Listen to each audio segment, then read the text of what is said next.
Dear God, grant me the strength I need to continue on this journey. Give me hope and endurance in the face of difficulty. I rely on your guidance, strength, and love to help me in times of trouble. Remind me that I am capable of getting through anything that comes my way. Dear God. Welcome to! You're listening to the Wrestling Takeover. What is your name? With your host, Jordan Turner, who's always gonna keep it real. Come on, King. Inside and outside the ring. Let me make myself clear. He's got the fans behind him, King. It's time to take over, King. Are you ready? He's all fired up now, King. The Takeover. Let's go. What's going on, everybody? Welcome back to a brand new audio conversation on the Wrestling Takeover podcast. You're listening to the official Wrestling Takeover podcast, the most creative and honest podcast in the entire wrestling space. Honest takes, creative perspective, bold opinions, and in-depth conversation, talking all things WWE. I'm your host, Jordan Turner, a passionate voice within the wrestling community, delivering unfiltered analysis, rather than breaking down weekly reviews, covering WWE, Raw, SmackDown, Premier Live events, everything. We do no clickbait. We do no fluff here, just real wrestling talk for the fans by a fan, man. So if y'all appreciate the real talk, if you want someone that is real, authentic, unfiltered, and just brings you a different type of perspective that you guys can relate to, tap into the Wrestling Takeover podcast. Today, we are back with another WWE casual conversation, talking about the state of the WWE. Not going to lie to you guys, everything has been very slow. And this is the time of year in the WWE where things are slow. So I might not be up here as frequently because I just personally got other things that I have to take care of. And also, there's not a lot of things happening in the world of WWE that's giving me ammo to come up here and give you guys my 2 cents and my personal opinion. We're going to tap in. We're going to talk about Naomi. We're going to talk about Naomi, the news that I knew was going to happen about her being pregnant and how long is she going to be out for. I'm just going to guess. I have no news on that. Nobody has no news on that. Don't listen to Dave Meltzer. Don't listen to anybody else say, oh, they got the requisite news report. Nobody has anything. We don't know how long she's going to be out for. Is she going to be back in time for WrestleMania, Royal Rumble? We don't know. I want to send my thoughts, positivity, blessings to Naomi and Jimmy Uso on the announcement that Naomi announced last night on Monday Night Raw. But she's going to be out. What does this mean for the Women's World Championship? Rhea Ripley, Io Sky, Stephanie Vaquer, the popular choice right now that's going on in the wrestling community. I'm going to give you guys my thoughts on that. We're actually going to kick things off talking about Chris Jericho. There is news on Chris Jericho talking about that he might be returning back to the WWE and why I personally feel this is going to be a major, major blow to AEW. We're going to break that down. We're going to actually start the podcast off with that, but I want to run down some other things that I want to talk about today as well. We're going to talk about Stephanie Vaquer and an interesting, I would say, perspective that I actually agree with, and I'm going to break it down. I'm going to read a tweet here, and there's something on TikTok that I've seen as well, and I'm going to react to that. And then I'm going to give you guys my honest opinion about Stephanie Vaquer and why I personally feel WWE should not rush the push of Stephanie Vaquer. I feel like it could backfire, but we're gonna take a deep dive into that as well. And we're going to be talking about the WWE draft. There's been a lot of fan speculation, fan talk about the WWE draft. I personally feel like the WWE draft isn't going to do much of anything. I'm going to just talk about the good and bad of WWE so far.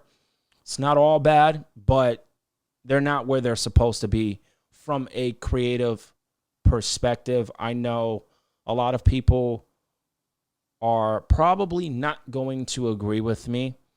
You guys might feel that WWE is on fire right now from a creative standpoint. Me, I personally don't think so. But we're going to break it down. We're going to talk about it. What's going on with Roman Reigns' booking? I'm very confused about it. We're going to break it down. It seems WWE does not have any plans really for Roman Reigns long term. I don't know what's going on, but we're going to talk about it. I'm going to give you guys my perspective on it. And then we're going to end it with WWE's potential moving to ESPN earlier than expected. This is coming from Cultaholic. Take Cultaholic. Take all of those individuals with a grain of salt. All right? But we're going to break that down, and we're going to end it with that article. But I appreciate everybody joining me on the Wrestling Takeover podcast, man. Hopefully you guys enjoy what you hear. If you enjoy what you hear, press that like button. Press that subscribe button on YouTube. Subscribe to the channel, youtube.com/JTTakeover. Subscribe to the podcast on Apple Podcast, Spotify, or wherever you get or wherever you listen to podcasts, man. I appreciate everybody. I want this to be the best audio podcast within the wrestling community.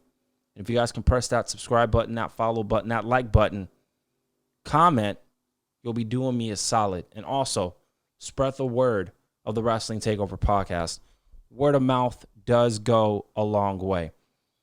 Before we get started, man, I want to say thank you to those, man, on DM. You know who you are.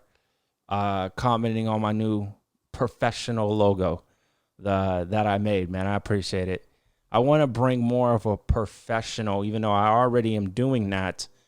I want to bring more of a professional while still keeping it real, all right? I'm not going to lose my focus, all right? Being honest, being creative, but I want to bring more of a professional perspective, to each video, each episode for you guys.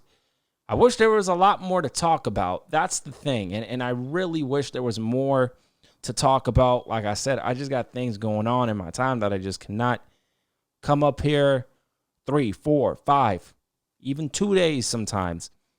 It's getting rough out here. All right. But I'm going to try to be up here, give you guys great audio conversational episodes, podcasts. I want to bring you guys the best. I feel like I'm one of the best, and I want to bring that to you guys. So hopefully you guys enjoy the state of the WWE.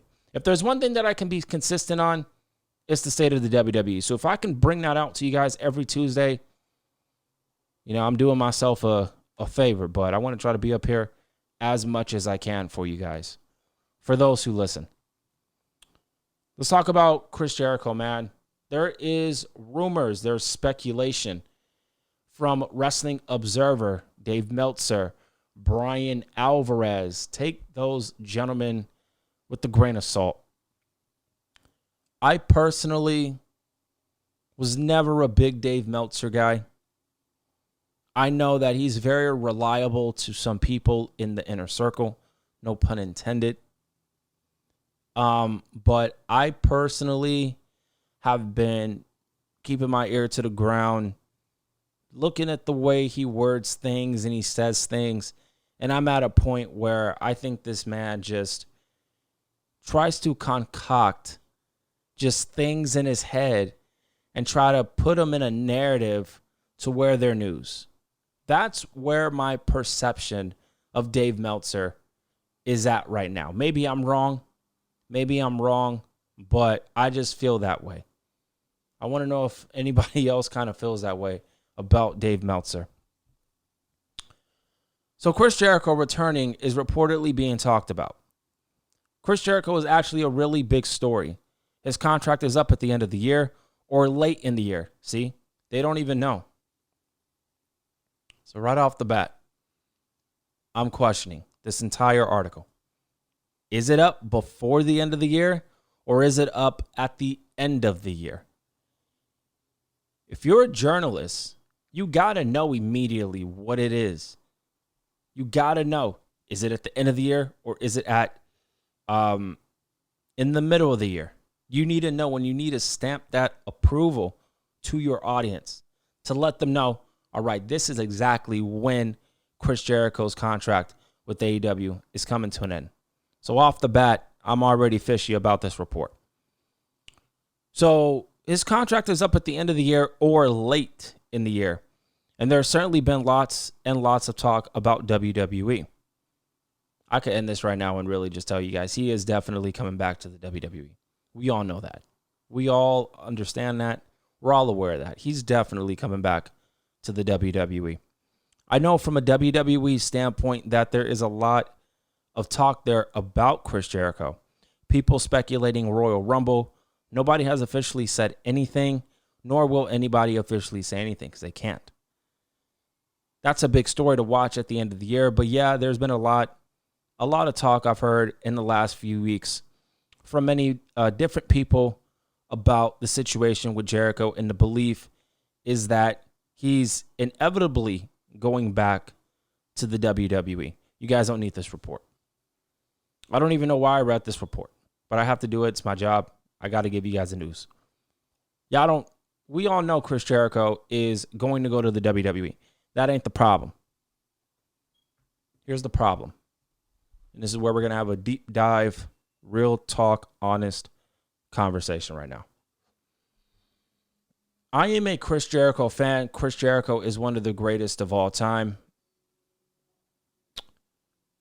Is Chris Jericho needed in the WWE? No, he's not. Will Chris Jericho get the love and admiration if he comes back home to the WWE? Yes, of course. He's Y2J. He's the Ayatollah of rock and roller, bro. We know what it is. We love Chris Jericho. I think he has done everything that he can do in AEW. I think it is time to come back. And quite frankly, let's be honest, he wants to come back. He wants to get away from AEW. Let's be real. We all know this, okay? Watch the television. You can tell. I laugh at people that, how do you know this? Just watch the show. Just watch the show. You could tell. You could tell immediately off the bat. So I kind of find that funny, but, you know, it is what it is. Chris Jericho is definitely going to go back to the WWE. This is going to be a major blow for AEW because he was kind of the founding father, really, of All Elite Wrestling. Tony Khan, you know, Chris Jericho really hasn't been used. Chris Jericho really hasn't been used, and now this report is coming out. And you know Tony Khan is very petty. He's very, very petty. And we've seen it. We've seen it with Britt Baker. What's going on with Britt Baker? At this point, he needs to cut the cord with Britt Baker and release her and let her go to the WWE or let her do her dentist thing full time. But the Britt Baker situation is very odd. The Wardlow situation is very odd. These people don't want to be there. I don't understand. Just let them go. But apparently people say it's not that easy. No, it is that easy. If they don't want to be there, let them go. If you have nothing else for them and they maybe want to go to WWE, let them go. Same with WWE. If they want to go to AEW, just let them go there.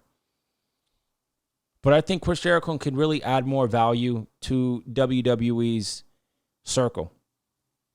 He can wrestle the top stars over there. Punk, Rollins, Reigns, Gunther. You know, there's many more stars there that AEW really don't have. There's a lot of variety that Chris Jericho can face in WWE. He can maybe have a little run in NXT. I know that's beneath Chris Jericho, but at this point, who knows? We'll see. But I think Chris Jericho is going to have his last swan song. And I think he is going to go to WWE. He's going to have maybe his last WrestleMania. We don't know who it could be up against, but I could potentially see Chris Jericho be involved at WrestleMania. Who knows? But I do see Chris Jericho coming back to the WWE.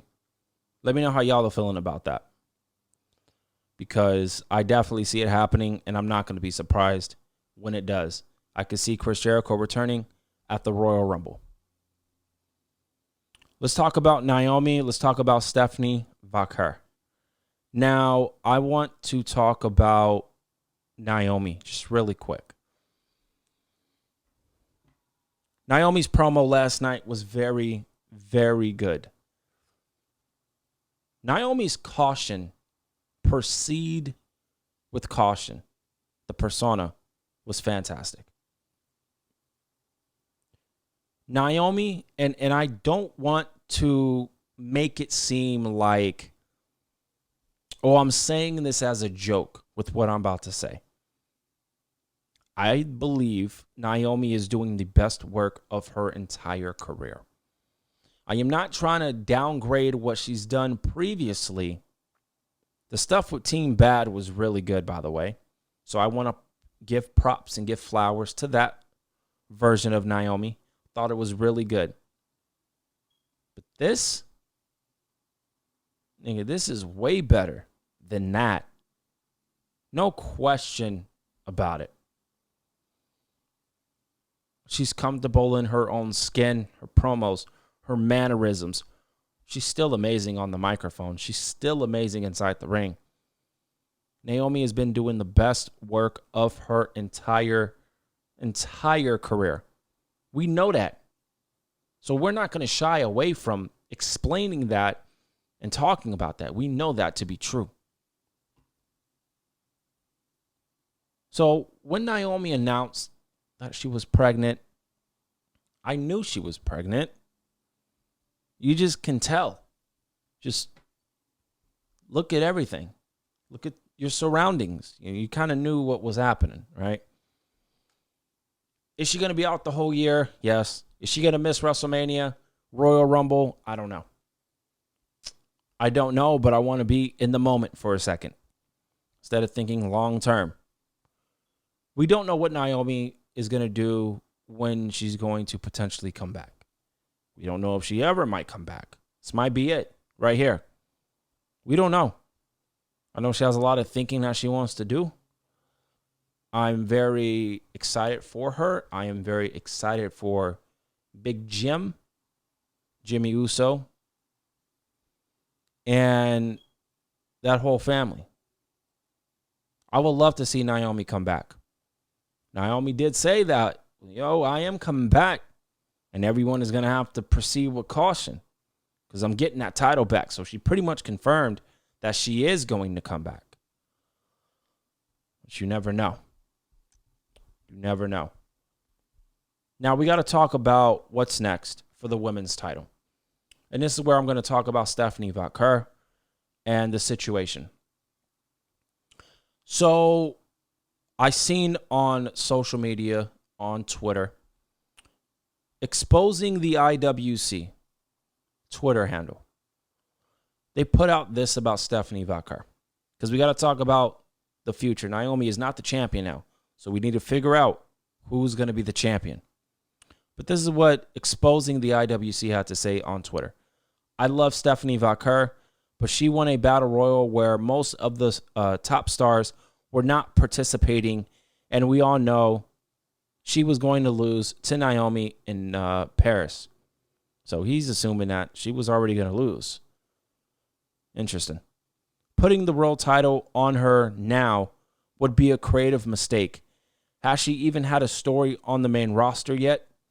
Going to be a world champion one day, of course, but not now. They have to build it up. I completely agree with exposing the IWC. It's a funny name. I completely agree with him. It would be too soon. It would be too soon for Stephanie Vaquer, man. It really, really would be. I understand from a WWE's perspective. She's one of the most popular women in the entire division on Monday Night Raw.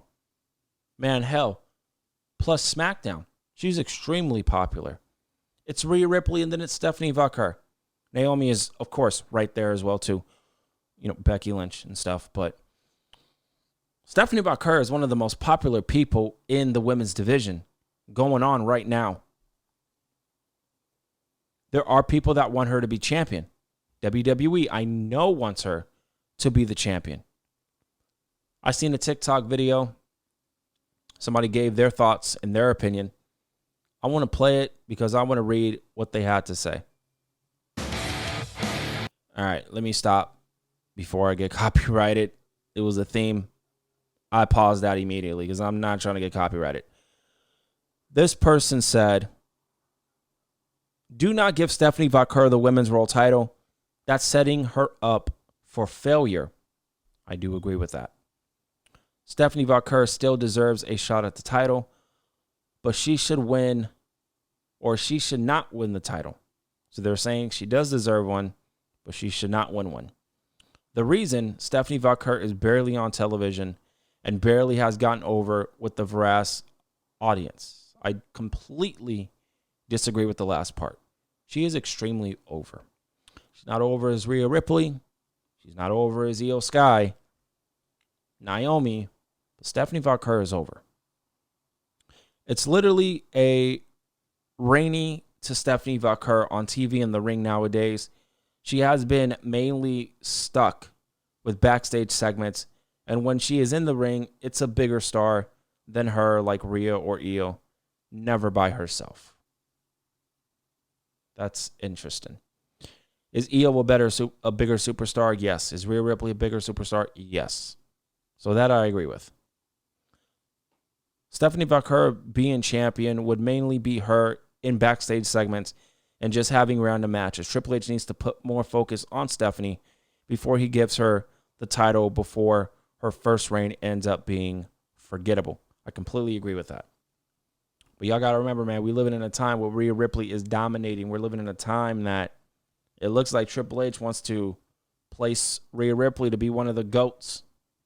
You feel it, you sense it, you see it. I think WWE ultimately, this is my opinion now, so this is going to be my thoughts and my perspective on it. I agree with everything that Exposing the IWC said and the gentleman on TikTok. I completely agree. They need to be careful. This is why I said her winning the Women's Royal Rumble needs to be the plan. I do not want her to win the championship. Is it going to be Io Sky? Is it going to be Rhea Ripley? I believe it's going to be one of those ladies who wins the championship. I don't think Stephanie Vaquer does deserve it. She does not deserve it right now. She has not been in marquee feuds. She hasn't really been used like that. She hasn't. And I don't know why. This has been a recurring theme with Triple H. And why I feel this new administration right now where it sits, this is the worst year in Triple H's reign as head of creative. Just WWE has not been that exciting to me. It just really hasn't. I'm being real with you guys right now. That's why I have not been all that eager to pop up and do a podcast. It just hasn't been a lot to really talk about. I thank God every day that I'm having the ability to come up here on Tuesdays and talk about WWE, because there's just not a lot to talk about. Same with NXT. It's not all that good. I'm just being real with you guys. But Stephanie Vaquer, we don't need to rush that. We do not need to rush that, man. We need to be patient. Patience is a virtue. Let's not rush a Stephanie Vaquer world title win. With fans, majority of them probably don't want to see it right now. I know I don't want to see it, and I am one of the biggest Stephanie Vaquer fans within the community, and I don't even want to see it. There's no reason for her to win. There's no story arc. There's no struggle with a Stephanie Vaquer. There's the story with Rhea Ripley and Io. There's the struggle with Rhea Ripley. Should they do Rhea Ripley and Io again? I don't know. I think that might be the best bet. That might be the best bet. Give Stephanie Vaquer the mid-card. Have her be in the mid-card. Have her not reestablish, but establish herself. Be in there with Nikki Bella. Be in there with Becky Lynch. I think that is the best course of action. And Io, Asuka, Rhea Ripley, they got to be there. They got to be in the mix. You know what I mean? And I just think those ladies need to come to fly with being in the world title scene right now. I think Stephanie Valkyrie should challenge for the mid-card title for right now. I know she's extremely popular, but not a lot of people really know her. So they just need to be patient with Stephanie Valkyrie and really make the right call here. They really need to make the right call and not rush her. Her potentially winning the Women's Royal Rumble, that needs to be in consideration. I'm hoping she is more over with the audience, by next year. We'll see. WWE fans are talking about the WWE draft. Here is my 2 cents on the WWE draft. Hopefully you guys have been enjoying this laid back, chill, state of the WWE casual conversation. The name casual is laid back, chilled, just vibing out, talking about WWE. No screaming, no hollering, no anything like that. All right? Hopefully you guys like that type of thing, because I do. Definitely love my peace. Definitely love my chill, my mellow. So,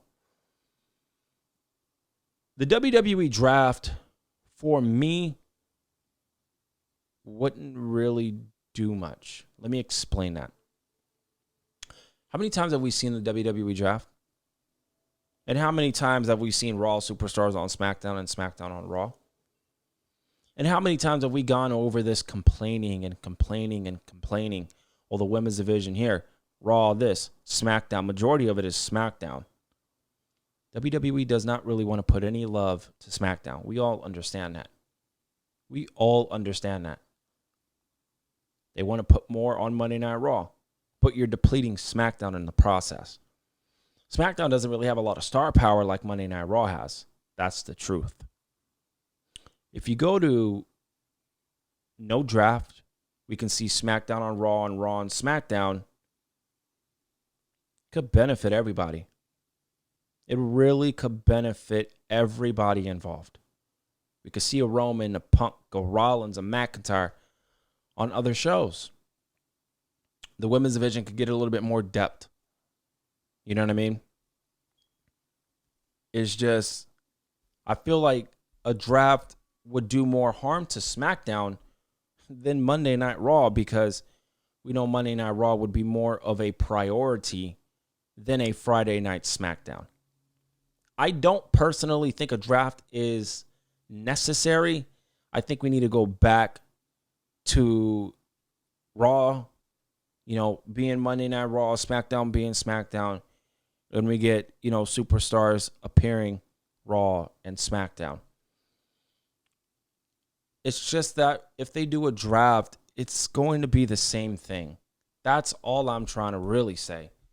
It's going to be the same thing. There's not going to be a lot of love for Friday Night SmackDown. If they're putting everything on SmackDown, there's not going to be a lot of love on Monday Night Raw. And so I just don't know, because you look at SmackDown. SmackDown just seems not to be a priority right now. The women's division is lacking tremendously. It's the creative. It's not the women. It's not the men. It's the creative that's lacking on SmackDown. There's nothing valuable on SmackDown. There's stuff on Monday Night Raw and here and there, but even Raw sometimes just doesn't feel the best. The same people in the main event scene, the same story that a lot of people really don't want to see with Seth Rollins and the Vision, and it's the same thing. SmackDown, it's just, I feel WWE right now really needs to do a reset, and people might say, oh, the reset is the draft. Well, in theory, yes, but I feel they really need to do a reset. They really need to sit down, look at the women's division, analyze it, talk about it. Look at the tag team division, analyze it, talk about it. Look at the mid-card titles, analyze it, talk about it. Julia, U.S. champion not being you. You know what I mean? So there's just more problems. Too many factions definitely needs to stop. They definitely need to stop with the factions. Triple H loves factions. I'm over the factions, me personally. Create new stars. Invest in the new stars. Triple H has failed in that category. You're afraid to push new people because you got the OGs that you know you can lean on and rely on, and you don't really want to push the new people. But you don't know, at the same time, you don't know what they have if you don't push them. At the same time, he does push new people. The problem is he picks and chooses who he wants to push and who he doesn't want to push. And I have accepted that, and we know that to be a reality. Everybody in the wrestling business, an owner, whatever, creative, they all do it. We all are aware of that, right? They have their favorites, is what it is. I mean, let's be real. If we had our own wrestling promotion, we'd probably have favorites too. No doubt. But WWE right now, I don't think a draft is needed. I just believe that they need to put a plan in motion to make SmackDown more of a priority, to make Monday Night Raw, more of a priority as well, to equal things out. I know everything's not going to work out. I know there's always going to be problems. I know that. But right now, WWE, I'm going to say it like this. If you are out there and you are enjoying what the WWE is giving you, God bless you. You can enjoy whatever you want. If you enjoy it, that's great. For me personally, I'm in the middle right now with WWE. More of, I'm not really enjoying what I'm seeing from WWE. There's things that I do like, but for the most part, it's more of, it's not bad, but I feel like it's more of a, oh, okay, it's fine. That's kind of where I'm at with WWE right now from a creative standpoint. It's more of a, they need to definitely improve, but it's fine. They're laid back right now. They're comfortable. The money, they're comfortable. You need to start putting more effort into the creative Triple H and everybody else, but they're not going to listen. They think what they're doing is great. The money has proven that. The business has proven that. So why are they going to stop? That's understandable. But not everything is great, though. That's just where I'm at. That's where I sit. That's my opinion on it. Real quick, Roman Reigns. What is going on with Roman Reigns? The aura is still there. WWE, you really are wasting a prime, just electric Roman Reigns. Where are the Roman Reigns stories? Where are those stories? We don't have them. This guy pops up, and I love Roman Reigns. OTC. You already know what it is. The ones are up in the air. You already know what it is. But Roman Reigns just returns. That's all he does right now, and it's just not a lot of value in Roman Reigns coming back. He's in a feud, which makes sense. With Bronson Reed, he took him out. All that. That's great. That makes sense. I have no problem with that. The problem is, I feel like WWE is wasting Roman Reigns right now. His returns are not becoming as special as they should be. And they're relying too much on that. And I knew this was going to happen. Roman Reigns is going to have that aura, all that. But the Gold Glove era of Roman, that's over. I don't know what's going on with this, Roman. We need a story arc with Roman Reigns. And we don't have it. And it's real disappointing. I don't know. I don't know what's going on. Maybe he needs to get Paul Heyman back. I don't know. It's very interesting. I just don't want this version of Roman to be terrible. I want it to be great. And right now, it's fine for what it is, but it definitely needs to improve. No doubt about it. It definitely needs to improve. I don't know. We'll see. We're going to end it with a news report coming from the usual Cultaholic. And they are giving their opinion on ESPN. This is interesting. So, report is that WWE pay-per-views potentially moving to ESPN earlier than planned. That's interesting. WWE pay-per-views may be moving to ESPN on a permanent basis much earlier than expected. It was announced earlier this month that WWE Premier Live events would air on ESPN platforms in the United States from 2026 as part of a 5-year deal worth $1.6 billion with a B. WWE's major main roster shows are expected to air on ESPN's direct-to-consumer service, while select shows will air on their ESPN Liner TV platforms. The deal is due to make effort from April's WrestleMania 42 as WWE's current Premier Live event media rights deal in the United States with Peacock doesn't expire until March 2026. It has since been reported, however, that WWE's as yet unannounced pay-per-view on September 20th, so 2 days after my birthday, will air on ESPN in the United States. And Brian Alvarez noted on Wrestling Observer Radio that all WWE pay-per-views could air on ESPN platforms moving forward, as WWE may have already fulfilled their obligations to Peacock. Quote, I'm hearing we may have ESPN going forward. They do have a deal with Peacock until March of 2026, and I don't know this 100%. You never know anything really 100%, man. Just take everything with a grain of salt, guys. They say they know a lot. They say they know 100%, but these people don't. Respectfully, they're just journalists. They just report the news. That's it. But I was kind of given the impression, see, they like to switch the narrative, switch the verbiage around. They don't really know 100% what's going on. They're just talking at this point. Respectfully, I'm just saying. They were given the impression that the way it worked with Peacock was that they were contracted to X number of events, and they've added, because there's a second night of SummerSlam, they added the Evolution show. So they may have met the quota. We'll see what happens, but that was the impression I was given, Brian Alvarez said. Okay, well, we'll see. Pay-per-views might start appearing on ESPN. All right, but cool. We'll see. We'll see what happens. I have ESPN, so I have cable, so I'll be straight. But teach your own. But ladies and gentlemen, thank you guys so much for a great episode video of the State of the WWE Casual Conversation. Like I said, guys, there's just not a lot happening in the WWE department. There's not a lot of conversation within the wrestling community, within the wrestling space. It's pretty chill. It's pretty mellow. Quite frankly, WWE knows NFL and college football's around the corner. I can't wait. I'm hyped. I'm juiced for college football and NFL. So WWE knows what it is.